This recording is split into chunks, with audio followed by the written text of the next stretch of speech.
মহানগৰ আৰক্ষীৰ বৃহৎ সফলতা 24 ঘণ্টাৰ ভিতৰত মহানগৰীৰ ভিন্ন প্ৰান্তৰ পৰা নিৰুদ্দেশ তথা অপহৰণ কৰা 4গৰাকী কিশোৰীক উদ্ধাৰ কৰিবলৈ সক্ষম হয় মহানগৰ আৰক্ষী। লগতে 2 অপহৰণকাৰীক গ্ৰেপ্তাৰ কৰে আৰক্ষী। ধৃত অপহৰণকাৰী দুজন হৈছে হুজাইৰ ইউৰিছ আলী আৰু আনজন অভিযুক্ত নাবালক। উল্লেখ্য যে সাতগাঁও আৰক্ষী থানাৰ অন্তৰ্গত আমচিং জোৰাবাদত এগৰাকী 14 বছৰীয়া ছাত্ৰী বুধবাৰে নিশা ইদ্ৰিছ আলী নামৰ যুৱক এজনে প্ৰলোভন দি অপহৰণ কৰি লৈ যায়।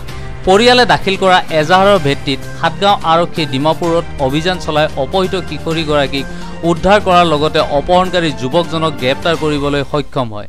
আনহাতে মহানগৰী পাথৰকুৱাৰীৰ পৰা সন্ধানহীন হোৱা 8ম শ্ৰেণীৰ ছাত্ৰ এজনক নুনমাটি আৰক্ষী কামাখ্যা ৰেল ষ্টেচনৰ পৰা উদ্ধাৰ কৰে।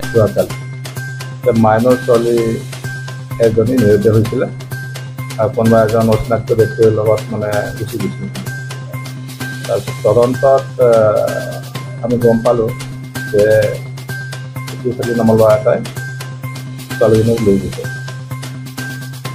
সাতগাঁও থানা অচি টিম এটা পঠালে ডিমাপুৰলৈ।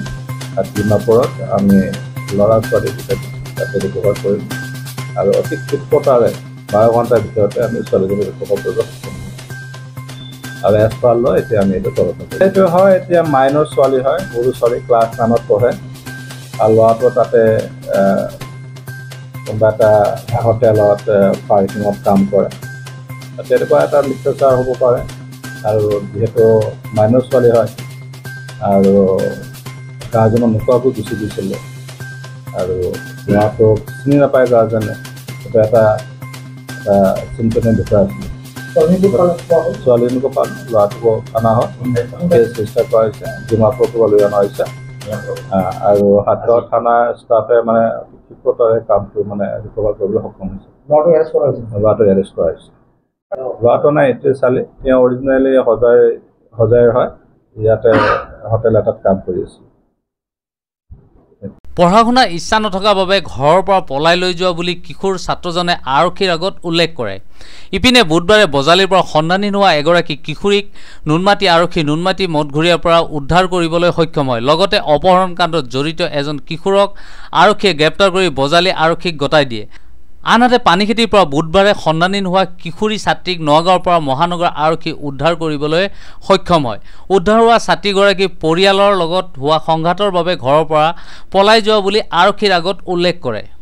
হয়, প্ৰথমটো হ'ল যোৱা 26 তাৰিখে গ্লেচিয়াৰ স্কুলত পঢ়া ক্লাছ 8ৰ ল'ৰা এজন সন্ধানহীন হৈছিলে। ল'ৰাটোৰ ঘৰ দলবাৰী সাতগাঁও। স্কুলত আহিছিলে একৰ্ডিং টু দ্য মানে পেৰেণ্টছ, তেওঁ স্কুলত আহিছিলে ল'ৰাটো।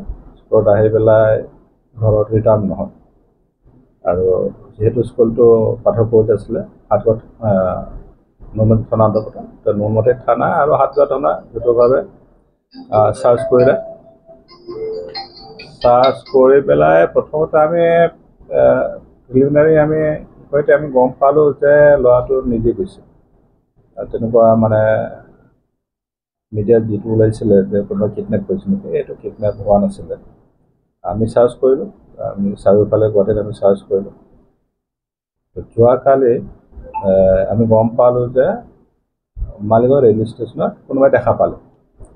লগে লগে আমাৰ টিম গৈ পেলাই তাতে ৰেল ষ্টেচনৰ পৰা ল'ৰাটোক আমি উদ্ধাৰ কৰিবলৈ সক্ষম হ'লোঁ। তাৰপিছত তদন্তত আমি গম পালোঁ যে ল'ৰাটো শনিবাৰে স্কুলৰ পৰা ডাইৰেক্ট ওলাই গৈছিলে। ওলাই গৈ পেলাই ফেঞ্চি বজাৰ 7 নম্বৰ গেটত কিতাপটো বিক্ৰী কৰিলে।